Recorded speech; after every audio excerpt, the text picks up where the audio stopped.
Cyberbullying, hukum dan konsekuensinya. Bagaimana kejahatan online bisa dihukum?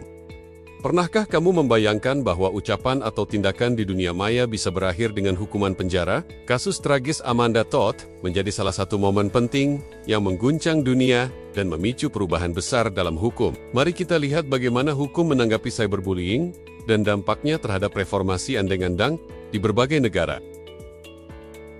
Cyberbullying adalah salah satu bentuk kekerasan yang terjadi di dunia maya. Itu bisa berupa pelecehan, ancaman, penghinaan, hingga penyebaran informasi pribadi yang merugikan. Meskipun tidak ada kontak fisik, dampaknya bisa sangat menghancurkan. Banyak orang menganggap bullying di dunia maya sebagai hal yang sepele.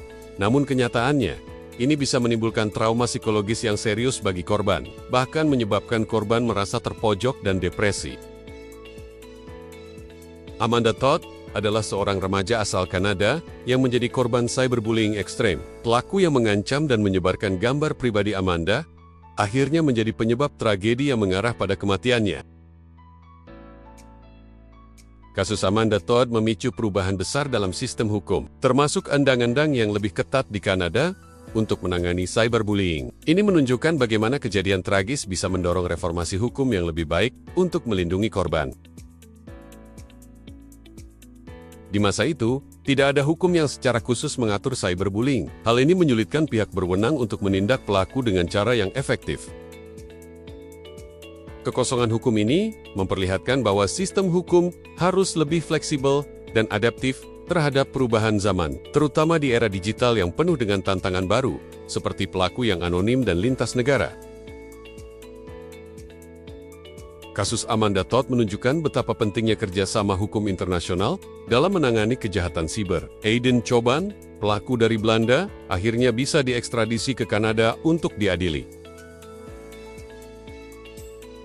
Kerjasama antar negara ini penting untuk menangani kasus cyberbullying yang melibatkan pelaku lintas batas. Tanpa kerjasama ini, banyak pelaku kejahatan di dunia maya yang sulit untuk dijangkau oleh hukum negara tempat korban tinggal.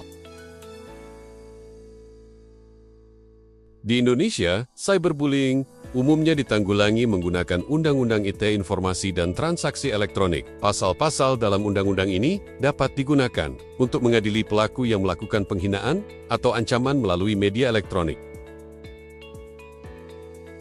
Namun, masalah muncul dalam pembuktian elemen-elemen pidana, seperti apakah sebuah komentar kasar masuk kategori penghinaan atau hanya sekadar opini kasar yang dilindungi oleh kebebasan berekspresi. Platform sosial besar seperti Instagram dan Facebook kini mulai mengambil peran lebih besar dalam menanggulangi cyberbullying. Mereka memperkenalkan kebijakan anti-bullying dan menggunakan teknologi seperti AI untuk mendeteksi ujaran kebencian. Platform tersebut diharapkan untuk bertanggung jawab dalam menjaga kenyamanan penggunanya. Namun, pertanyaan besar adalah, apakah mereka benar-benar cukup proaktif dalam mencegah cyberbullying? Tanggung jawab mereka sebagai pengelola ruang publik digital sangat besar. Negara-negara berbeda memiliki pendekatan yang bervariasi terhadap cyberbullying. Di Australia, kasus Dolly Everett mendorong pengesahan hukum baru yang lebih keras terhadap pelaku cyberbullying. Perbedaan pendekatan ini memperlihatkan pentingnya adaptasi hukum yang lebih cepat dan responsif terhadap kejahatan di dunia maya. Negara harus siap dengan peraturan yang lebih tegas untuk menangani kejahatan digital yang semakin berkembang. Selain penegakan hukum, edukasi kepada masyarakat juga sangat penting. Kampanye seperti National Day of Action Against Bullying di Australia menjadi contoh bagaimana masyarakat diajarkan untuk lebih peka terhadap dampak dari bullying, baik secara langsung maupun online. Di Indonesia, KPAI dan Kominfo gencar mensosialisasikan bahaya cyberbullying dan menyarankan agar masyarakat memahami bahwa tindakan tersebut dapat diproses secara hukum berdasarkan UU/ITE. Sekolah memiliki peran penting dalam mencegah cyberbullying. Banyak negara kini mewajibkan sekolah untuk memiliki kebijakan anti-bully, termasuk di dalamnya pengawasan terhadap perilaku online siswa. Meskipun sering terjadi di luar jam sekolah, banyak sekolah yang sekarang memberikan pelatihan dan pengarahan untuk melawan cyberbullying, bahkan menerapkan sanksi jika terbukti ada pelaku dari kalangan siswa. Pelaku cyberbullying yang terbukti bersalah bisa menghadapi hukuman pidana. Tindakan yang mempengaruhi psikologis korban dengan sangat buruk dapat dianggap sebagai kejahatan yang perlu dihukum secara serius. Hukum pidana memberi sinyal tegas bahwa dunia maya bukan tempat untuk berbuat sesuka hati. Dengan ancaman hukuman penjara, harapannya adalah agar pelaku berpikir 2 kali sebelum melakukan perundungan di dunia maya. Kasus Luluk Nuril di Indonesia menunjukkan bahwa meskipun pelaku adalah sosok berpengaruh, hukum tetap menindak tegas. Bahkan jika pelaku meminta maaf, proses hukum tetap berjalan. Kasus ini memberi pelajaran penting bahwa tidak ada yang kebal hukum, dan siapapun yang melakukan cyberbullying harus siap menghadapi konsekuensi hukumnya. Media sosial menjadi salah satu tempat terjadinya cyberbullying yang paling banyak. Dengan mudahnya informasi tersebar, banyak orang yang terjerat dalam lingkaran kekerasan digital.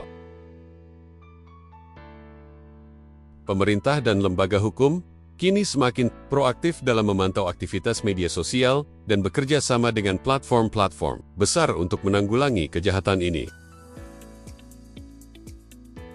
Hukum berfungsi sebagai pelindung korban dari dampak buruk cyberbullying. Korban memiliki hak untuk mendapatkan perlindungan hukum agar perasaan dan privasinya terjaga. Dalam beberapa kasus, korban cyberbullying dapat mengajukan gugatan atau meminta perlindungan hukum terhadap pelaku yang menyebabkan mereka menderita secara psikologis atau sosial.